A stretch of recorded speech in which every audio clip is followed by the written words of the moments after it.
ಬಾಗಲಕೋಟೆ ಜಿಲ್ಲೆಯ ಹುನಗುಂದ ಕ್ಷೇತ್ರದ ಶಾಸಕರಾಗಿರುವಂತಹ ವಿಜಯಾನಂದ ಕಾಶಪ್ಪನವರವರಿಗೆ ಸಚಿವ ಸ್ಥಾನ ನೀಡುವಂತೆ ವಿವಿಧ ಮಠಾಧೀಶರು ಆಗ್ರಹಿಸಿದ್ದಾರೆ.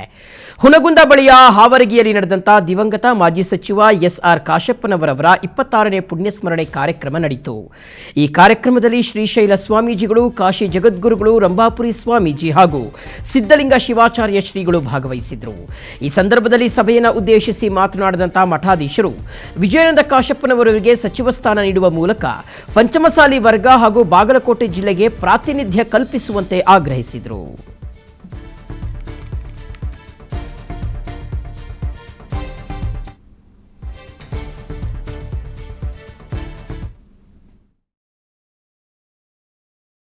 ಸಂಘಟನೆ ಕೂಡ ಹೆಚ್ಚು ವ್ಯಾಪಕವಾಗಿ ಈ ಭಾಗದಲ್ಲಿ ಉಂಟಾಗಲಿಕ್ಕೆ ಡಾಕ್ಟರ್ ವಿಜಯಾನಂದ ಕಾಶಪ್ಪನವರು ಈ ಹಿಂದೆ ಈ ಭಾಗದಿಂದ ಬೆಂಗಳೂರಿನವರೆಗೆ ಮಾಡಿರುವಂತ ಪಾದಯಾತ್ರೆಯೂ ಕೂಡ ಒಂದು ಮುಖ್ಯ ಭಾಗ ಅನ್ನುವಂತಹದ್ದನ್ನ ನಾವು ಹೇಳಲಿಕ್ಕೆ ಮರೆಯುವುದಿಲ್ಲ.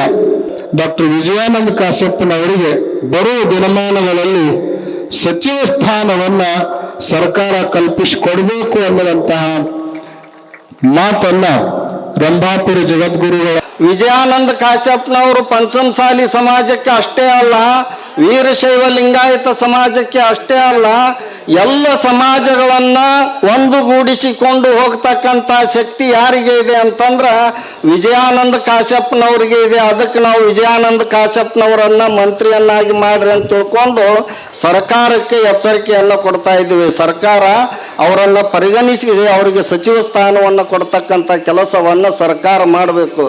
ಉತ್ತರ ಕರ್ನಾಟಕದೊಳಗೆ ವಿಜಯಾನಂದ ಕಾಶಪ್ಪನವರು ಅಂತಂದ್ರೆ ಬಹಳಷ್ಟು ಹೆಸರನ್ನ ಮಾಡಿರ್ತಕ್ಕಂಥ ಯುವ ನಾಯಕ. ಅಂಥ ಯುವ ನಾಯಕನನ್ನ ಬೆಳೆಸ್ತಕ್ಕಂಥ ಕಾರ್ಯ ಸರ್ಕಾರ ಮಾಡಿ ಅವರಿಗೆ ಸಚಿವ ಸ್ಥಾನ ಕೊಡ್ತಕ್ಕಂಥ ಕೆಲಸ ಮಾಡಲಿ ಅನ್ನುವಂಥ ಮಾತುಗಳನ್ನು ಈ ಸಂದರ್ಭದಲ್ಲಿ ತಮ್ಮೆಲ್ಲರಿಗೆ ಹೇಳ್ತಾ, ವಿಶೇಷವಾಗಿ ಹಾಲಿ ಶಾಸಕರಾಗಿರುವಂತಹ ವಿಜಯಾನಂದರವರಿಗೆ ರಾಜಕೀಯ ಕ್ಷೇತ್ರದಲ್ಲಿ ಯೋಗ್ಯವಾದ ಸ್ಥಾನಮಾನವನ್ನು ಸಿಗಬೇಕನ್ನುವಂತಹ ಹೃದಯದ ಅಭಿಪ್ರಾಯವನ್ನು ಎಲ್ಲರೂ ವ್ಯಕ್ತ ಮಾಡಿದ್ದಾರೆ. ಬಹುಶಃ ನಮ್ಮೆಲ್ಲ ಪೀಠಾಚಾರ್ಯರ ಅಪೇಕ್ಷೆ ಇದೆ.